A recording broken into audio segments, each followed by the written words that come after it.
Tahir Toğluqning Uyg'urlarda farzand tarbiyasi nomli kitobining davomi. Mikrofon oldida Nurjamol.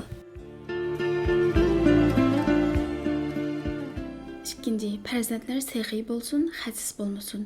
Sexiylik bak yaxshi ish, tashlamaslik kerak. Biroq xalqning mili bilan sexiylik qilmaslik lozim. Yusuf Xasajib. Uyg'ur xalqining farzand tarbiyasi an'anasida tejashlik bo'lish bilan sexiy, saxovatlik bo'lish har qachon birlikda elib berildi. Bexillik bo'lsa har joyda ayblandi. Chunki sexiylik farzandlarning mardlik, odamgarchilik xislatini yetildirishda intayin muhim. Xasislik odatlangan farzand o'zining gelig'imi qulib soldi, chashqong'imi birdan aldurmaydi. Bunda baxtsizlik haqida Alisher Navoiy munda bayon bergan. Pas himmat kishi yig'ib, sarf qilishni ayib ko'radi. Ular yig'idi, tugunchak tugidi. U tugunchakni ochmoq bo'ladi-yu, etishga ko'zi qiymaydi. Yana bir tugunchak tugidi. Uning bu tugunchakni ochmoqligi uni xajlash emas, balki yana bir narsa qatmoq uchundir. U darhamlarni yiqqan tugunchakni etishni hargiz ravo ko'rmaydi. Chunki darham qancha ko'p bo'lsa, tugillar shuncha ko'p bo'ldi. Agar uni ochadigan bo'lsa, boshdan oyoq tugilgan tugillarning har biri uning ko'ngliga birdan tugun soldi. Demak, bunda bexillikqa asir bo'lgan odam bu dunyoda jahon ne'matlaridan bahramand bo'lish huquqidan o'zini o'zi cheklagan baxtsiz odamdir. Bir aqldan kishilar so'rashdi: "Baxtli kim? Baxtsiz kimdir?" "Baxtli shuki", dedi aql javob berib. "Yeb ichdi, ham teridi. Baxtsiz shuki, mol dunyo topildi, o'zi yemay dushmaniga qoldi." Demak, xalqimiz sexiylikni nihoyat yuqori fazilat va baxt saodat deb qaraydi. Bexillikni qorlaydi. Sexiylik uqumining ma'nosi keng ma'noda.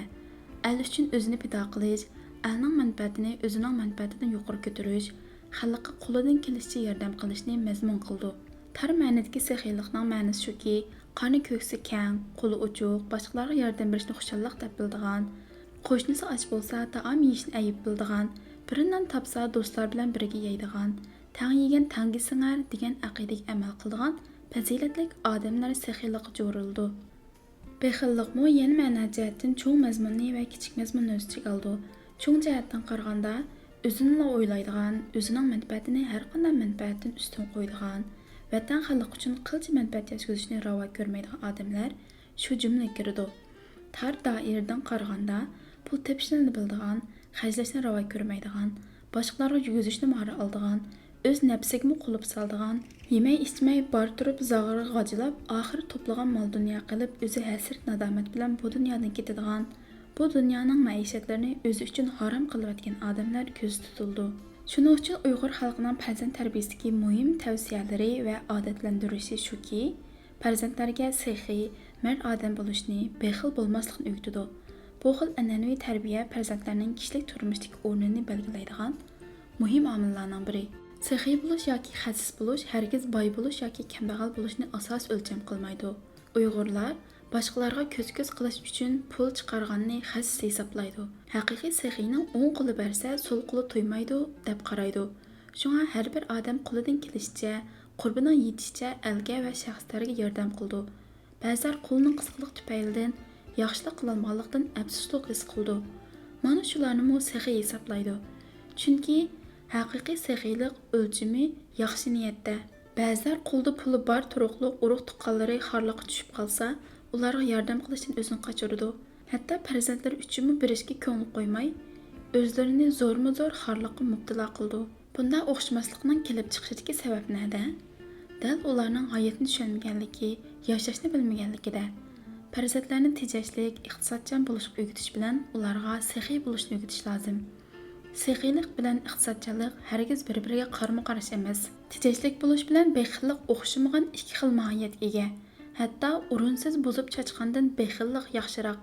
Buning uchun ota-onalar bunda bir qancha tarafga diqqat qilish orqali farzandlarga ta'sir ko'rsatish va ta'lim-tarbiya berish zarur. Birinchi, bolalarga kichikdan tortib boshqalarga yordam berish to'g'risida nasihat qilish. Ularni boshqalarga yordam berishga rag'batlantirish lozim. Agar ular boshqalarga yordam berish, hissdoshlik qilish hissiyoti bo'lsa, ularni qo'llab, yaxshi balam, boshqalar qiyinchilik uchirganda yordam qilish kerak deb ilhom berish lozim. Ular boshqalarga yordam qilishni talab qilganda, haq bilan qarang bo'lmasin, o'zingni bil, bizning kunimiz aran, bizga kim yordam qildi ekan, degandek sovuq pozitsiya tutib, ularning pak hissiyotiga zarba bermaslik kerak. Agar bunday qilsa, barbara bolalar faqat o'zini o'ylaydigan, boshqalar bilan kori bo'lmaydigan shaxsiyatchi bo'lib qoldi. Boshqalarga yordam berishdan cheklangan farzand mohiyatda boshqalarning o'ziga beriladigan yordamdan cheklangan bo'ldi. Bu xil aylanishni Uyg'urlar palak cho'rgilab turdi, hech kimni qilmaydi deb qaraydi. Ikkinchi, bolalar kichik chog'da qo'lda yeyotgan meva, nonga o'xshash biror narsa bo'lsa, birga o'ynayotgan bolalarga bilib berib yeyishni buyurish lozim. Tajribali tarbiyachilar, balam adashqa biring, mening balam yaxshi, adashi bilan tang yeydi deb bolani ko'ndirdi. Ba'zi tajribasiz tarbiyachilar yoqda bermayman-da deb chaqchaq qildi. Bu gap garchi chaqchaq bo'lsa-mu bolalarni buzadi. Uchinchi, uyda yemak ichmak, kiyim-kechak masalasida bolalarni va o'zimizni haddidan ortiq qismasligimiz lozim. Agar qo'lingizda bo'lsa, yaxshi yeb, yaxshi kiyinglar. Urug' tuqqanlarga yordam qilib turinglar. Qo'shnilar qisilib qopdi, mao ashliqni olib chiqib bergin, cho'ng opang yoki cho'ng dadanglarga mao 1 kilo go'sht olib bergin degandek vositalar bilan bolalarga saxiylik tarbiyasi berish kerak. Nasihatdan namuna. Zarur topilganda va fursat kelganda bolalarga saxiylik haqida nasihat qilib, ularga baxtdan bahramand bo'lish haqida tarbiya berishinglar kerak. Balam, saxiy bo'l, hargiz xasis bo'lma. Uyg'urlarda bir tishlam non 1000 kishi yeydi, tang yegan tangi singibdi degan gap bor. Saxiy mard bo'lsang, do'stlaring orasida yuzing yo'riq bo'ldi. Kishilarmi seni suydi. Odamlarga yeb ichib yashag'il bo'lmaydi. Kishilar bilan birga yashaydi. Saxovatlik bo'lsang, boshqalar seni suydi. Xasis bo'lsang, mol dunyoyingdan boshqa biror do'stlikmi erisholmaysan. Xasis odam xuddi yig'insiz bahor bulutiga, mevasiz quruq daraxtga o'xshaydi. Yig'insiz bulut hamon bir tutun, mevasiz daraxt hamon o'tindir. Saxovat degan insoniyat beg'ining bahori va mevalik daraxt hisoblandi. Odam bo'lsa, oliy himmatlik bo'l. Himmatlik odam egiz uchgan lochinga o'xshaydi. Himmatsiz odam chashqinning o'ldig'ichisidir. Bo'rining o'rta, quzg'unning yog'och beshida degan hikmat esingda bo'lsin. Yashagan ekansan, bo'ridek yasha. Hargizmi quzg'undek shum tabiatlik bo'lib qolmagan. Balam, saxovatlik bo'lish degandek xaloyiq manfaat yetkazmak, ehson qilib yaxshi nomga erishmak deganlikdir. Saxovatlik odam odamning eng yaxshisidir. Saxovat bilan nom qozongan odam mangu saodatlikdir. Saxovat degan yolg'izlab pul-mol berish bilan o'rindiladigan ish emas. Balki kishilarga yaxshi gap so'zing bilan, yaxshi xulqing bilan, yaxshi niyat bilan muomala qilib manfaat yetkazishmi saxovatdir. O'zing qobiliyatli bo'lib, ilm hunaring bilan boshqalarning hojatiga yaragan bo'lsangmi, bu asl saxovat jumlasidandir. Birovga yaxshi maslahat berishmi sana saxovatning savobini beradi bolam. Saxovat sana ikki xil oqibat ilib kelish mumkin. Biri, sen birovga yaxshilik qilsang, uningdan sana ham foyda yetishmi mumkin. Yana biri, sen yaxshilik qilgan odamdan sana yomonlik qaytishi mumkin. Lekin u el orasida vafosiz nom bilan xor va e'tiborsiz. Sen el nazarida ulug' va aziz bo'lsan. Shunga boshqalarga saxovat qilishni o'yla, biroq uningdan ta'ma umidida bo'lma. Saxovatning yana bir foydasimi borki, sen elga manfaat yetkazgan bo'lsanglar, sendan manfaat ko'rmagan kishilarmi seni do'st tutishga ko'ngil bog'laydi. Shunga balam, qo'ling uzun bo'lsa, hojatmanlarning hojatidan chiqmag'ing lozim. Muhtojlar hojat talab qilib oldinga kelsa, hargiz quruq qo'l qaytarmag'aysan. Qo'lim qo'shnilarning hojatman bo'lib qolganligini anglab qolsang, qo'lingni yupirib olma. Chamingni yetishicha ularga yordam qil. Hikoya qilinishicha bir podshoh Iskandardan "Podshohlik lazzatini nimadan ko'rding?" deb so'rabdi. "Buni 3 ishdan ko'rdim" debdi Iskandar. Biri dushmanlarni bechora holga tushirib qo'yganda, ikkinchi do'stlarga yordam berganda, uchinchi muhtojlarning hojatini ravo qilganda. Chunki buningdan ortiq lazzatning e'tibori yo'qdir. Balam, puling bo'lsa, o'rinliq bir ishga ishlatib olsang, ko'ngling xush bo'ldi. Boshqalarni xursand qilsan. Joyiga sarf qilingan pul nima degan qimmatli? O'rinsiz sarf qilish nima degan behudalik? Hikoyat. Xisro Farhiz vazirdan so'radi. Odamzodning qaysi toifasi siyosatga loyiq? Vazir aytdi. Odamlar 5 toifaga taalluqdir. Birinchisi shuki, ulardan o'ziga va xaloyiqqa yaxshilik yetadi. Hargiz yomonlik yetmas. Unda kishilarni tarbiya bilan quvvatlantirmak lozim. Ikkinchi toifa shuki, ulardan yomonlik sodir bo'lmaydi, lekin yaxshilik ishlari o'ziga yetadi, kishilarga yetmas. Ularni ham aziz tutmoq kerak. Uchinchi toifa o'ttiridagilar. Ular o'zgimi, kishigami yaxshilik qilolmaydi. Yomonlik ham qo'lidan kelmaydi. Ularni o'z holiga qo'ymoq kerak. To'rtinchi toifadagilar yaxshilik ham yetkazadi, yomonlik ham qiladi. Nasihat bilan ularning yomonligini tark qildirmoq kerak. Beshinchi toifadagilar yomonlikdan o'zga hech narsa qilmas. Siyosatni mana shunday kishiga qilmoq kerak. Ammo siyosat avval nasihat bilan, keyin hayva bilan, orqadan adab bilan, yana bo'lmasa banatga salmoq bilan bo'lishi, oxirida imkon bo'lmasa o'ldirmak kerak. Balam, bexil odam pul tepish, asrash bilanla avora. Hasadxo'rning past xuy paylidan turmush ochiq. Biri o'z boyligidan xarozar, ikkinchisi o'zining yomon qilmishidan musibatdor. Sen o'zingga tava mol dunyoyingdan foydalana olsang, u mol o'zingga tan.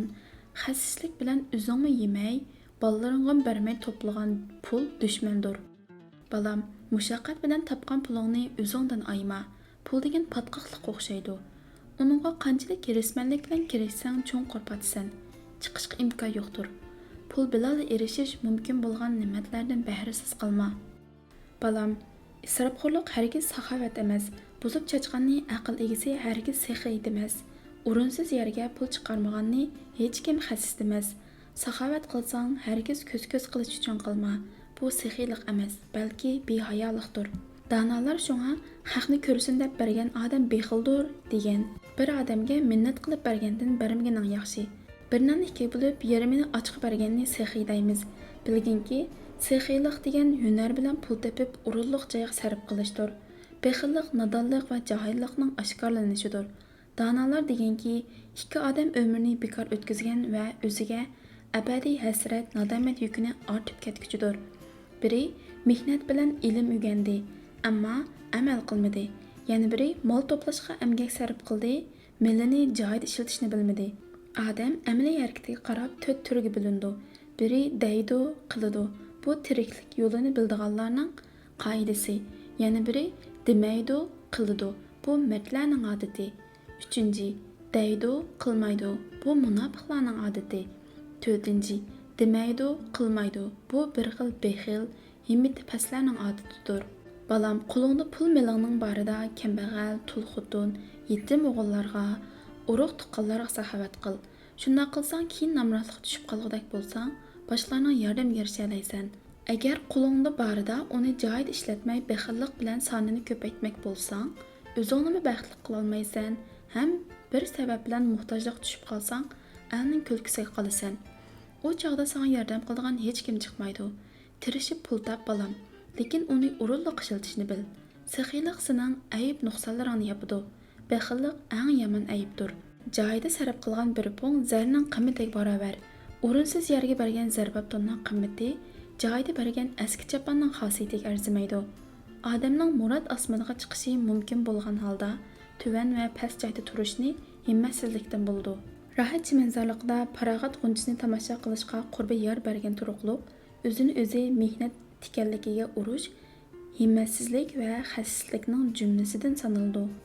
Balam, hayot tajribalari isbotlaganki, yaxshilikning savobimi o'zingga, yomonlikning kasofati o'zingga bo'ldi.